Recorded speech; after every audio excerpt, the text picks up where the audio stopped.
Dave Nassi here. How you doing? So I wanted to show you my thought process behind this really great jam track. What we have going on here is we have an E minor 9 being played with an A13 chord. And oftentimes when we play in these kind of situations, we just want to show you how we can get outside of the pentatonic and use other scales. In this case, we're going to use E Dorian as the first example that we could play over this, as well as some E minor pentatonic and maybe some others as well. But we're going to start with E Dorian first. I'm going to show you some good examples and kind of my thought process behind playing against this track, so that way you can just get outside of the box and try some different things that are not just straight pentatonic all the time. I'll show you some scale shapes that we could use, the ones that I think of when I'm playing over this.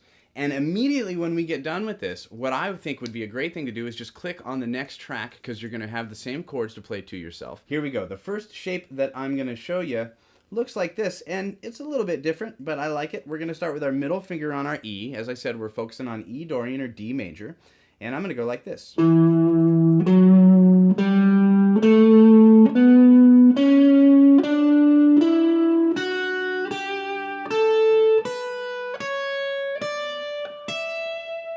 And that's how I think of that shape. It's kind of different. It's not always 3 notes per string.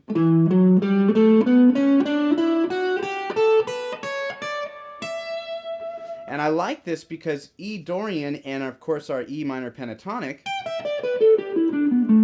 are so much the same with their note relation that I kind of like to end on a note right there within the pentatonic when I play like this, and then it can lead me into some phrases perhaps in the pentatonic scale. Let's talk about the shape in its rooted position here off of 12, and I'm going to play here with my index finger.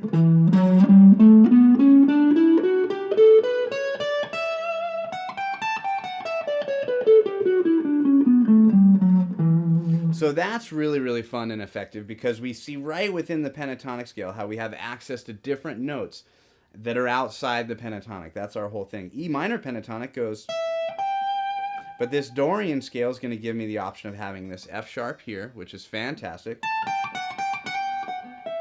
And I can get some of those good sounds with it. And as well as I'm going to get a C sharp when I play that E Dorian shape. So any of these really fun blues type phrases can be really brought to life with some color from the sounds of the scale shape itself. Before we get into the licks, I would like to take this one and maybe move it down to this first position and see how we can play that. That's also very, very important. So I'm going to have an open string, and then that's going to give me my F sharp and my G there. Lots of open strings in those right there, kind of visualizing it like this.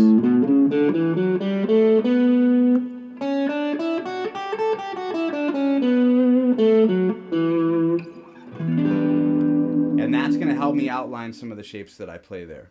So when I use these things to get outside the box, I use a very simple approach oftentimes where I slide into notes. And I like to slide into the notes. It's almost a grace note. And a really simple way to kind of get through some of these, and a really good way to get outside the box. Even within the pentatonic scale, I can grace some of those notes, and chances are I could be hitting some of those from that Dorian scale shape as well.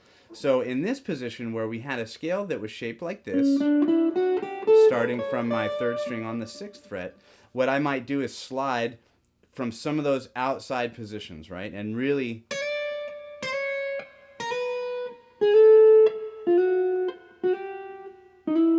try to think of fun ways to just push the envelope a little bit against the track. Up here again in the E minor pentatonic position,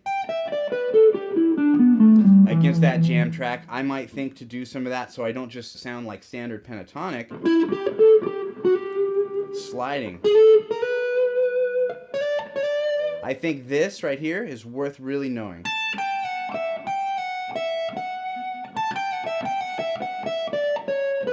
Because that pattern can be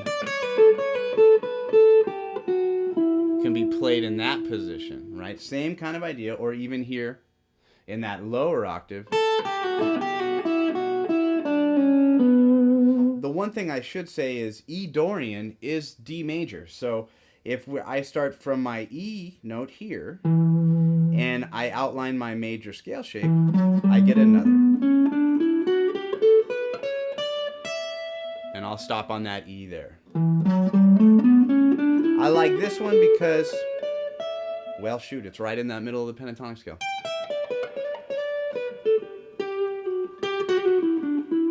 And I'm going to get some of those nice sounds that are outside the box. Again, that can be achieved by some of that sliding technique that I sometimes think about when playing in this context.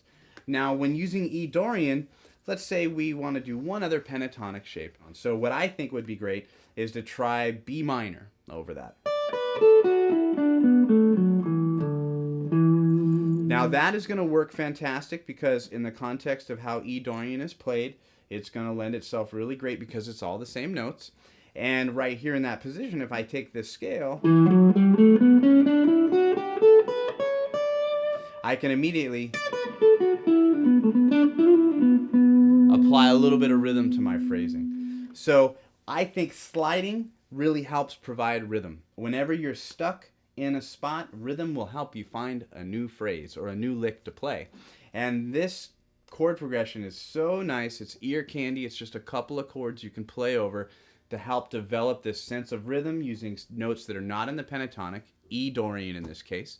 And we've got a couple of places to work it. So I'm going to play this out. I'm going to jam on this a little bit and show you a couple of more examples. Again, what we have is we have E Dorian working with our E minor pentatonic. For fun, we can throw a little bit of the B minor pentatonic in there as well. And we have some positions that are going to use multiple places on the neck that are not just the first position of your E minor pentatonic scale. So by using this Dorian scale, let's have some fun. I'm going to play this out, and I appreciate you for checking out this portion of the DVD.